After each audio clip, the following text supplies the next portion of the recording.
Jalan-jalan ke Raja Ampat. Uhuy. Jangan lupa membeli koran. Uhuy. Kami dari kelompok 4 akan bahas persediaan. Ada nggak sih hubungan antara pencatatan persediaan dan implikasinya terhadap kewajiban perpajakan? Nah, ada dong, karena persediaan itu berperan penting dalam menentukan harga pokok penjualan dan juga laba perusahaan, sehingga berpengaruh langsung dalam perhitungan pajak penghasilan. Sebelumnya, akuntansi pajak persediaan tuh apa sih? Nah, akuntansi pajak persediaan adalah proses pencatatan dan penilaian persediaan barang sesuai dengan ketentuan perpajakan.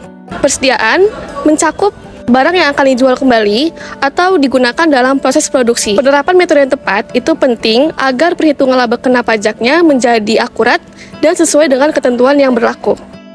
Kok bisa sih akuntansi pajak persediaan berguna untuk perhitungan pajak? Bisa dong, karena tujuan dari akuntansi pajak persediaan sendiri, yang pertama, menentukan harga pokok penjualan secara akurat untuk menghitung laba atau rugi kena pajak. Yang kedua, menyesuaikan laporan keuangan komersial atau fiskal karena sering terdapat perbedaan metode antara keduanya. Yang ketiga, mencegah kesalahan terhadap perhitungan perpajakan, khususnya pajak penghasilan badan dan pajak pertambahan nilai. Yang keempat, memastikan kepatuhan terhadap peraturan perpajakan, terutama dalam hal metode penilaian persediaan. Yang kelima, mendukung pengambilan keputusan bisnis karena persediaan berpengaruh besar terhadap kinerja keuangan perusahaan.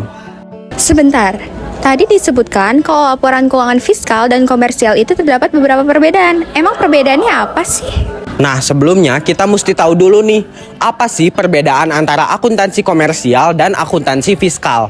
Nah, akuntansi komersial merupakan proses akuntansi yang tujuannya adalah menyajikan laporan keuangan yang wajar bagi para pemangku kepentingan. Sedangkan akuntansi fiskal merupakan proses akuntansi yang tujuannya adalah menghitung penghasilan kena pajak yang baik sesuai dengan ketentuan perpajakan yang berlaku.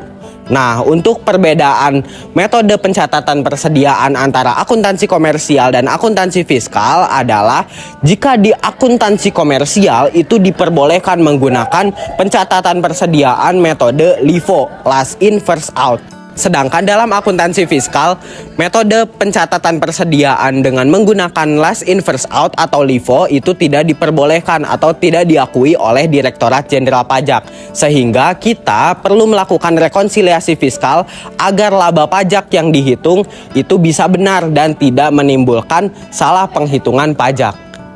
Nah, metode perhitungan persediaan antara akuntansi komersial dan akuntansi keuangan fiskal kan terdapat beberapa perbedaan. Sedangkan metode perhitungan persediaan ada beberapa macam. Nah, yang boleh ada di aturan perpajakan itu apa aja sih? Nah, terdapat metode penilaian yang perlu kamu ketahui. Yang pertama adalah metode FIFO. Di metode ini, barang yang pertama kali masuk adalah barang yang pertama kali dijual. Metode ini mencerminkan kondisi realistis, terutama pada barang yang mudah rusak. Nah, yang kedua adalah metode average. Di metode ini, nilai persediaan dihitung berdasarkan harga rata-rata barang selama periode tertentu. Jadi, tahapan yang perlu kita ketahui dalam menghitung pajak persediaan supaya menghindari kesalahan perhitungan dan perbedaan antara akuntansi pajak komersial dan fiskal itu bagaimana? Jadi, yang perlu kita ketahui dalam menghitung pajak persediaan adalah yang pertama, kita harus mengetahui nilai persediaan awal dan juga pembelian selama periode tersebut. Yang kedua, kita harus menghitung harga pokok penjualan dengan rumus HPP sama dengan persediaan awal ditambah pembelian dan dikurangi oleh persediaan akhir. Yang ketiga, kita harus mengetahui metode pencatatannya, yaitu FIFO atau average. Yang keempat, kita menghitung laba kotor dengan biaya operasional untuk menghitung laba sebelum pajak. Dan yang terakhir, kita lakukan koreksi fiskal apabila ada perbedaan menurut komersial dan juga fiskal. Oh alah, begitu pembahasannya. Gimana teman-teman? Dapat dipahami nggak? Halo semua, perkenalkan nama saya Nela Jasmi dengan NIM akhir 263. Halo, saya Firizky Hafiz, NIM 268. Saya Mustika Wajuniarti dengan NIM akhir 269. Aku Robi Azra Haryansyah dengan NIM 272. Halo, nama saya Nabila Sifa Rahmadi dengan NIM 278. Halo, perkenalkan nama aku Jilesari Agustin dengan NIM akhir 279. Terima kasih sudah menonton. Dadah!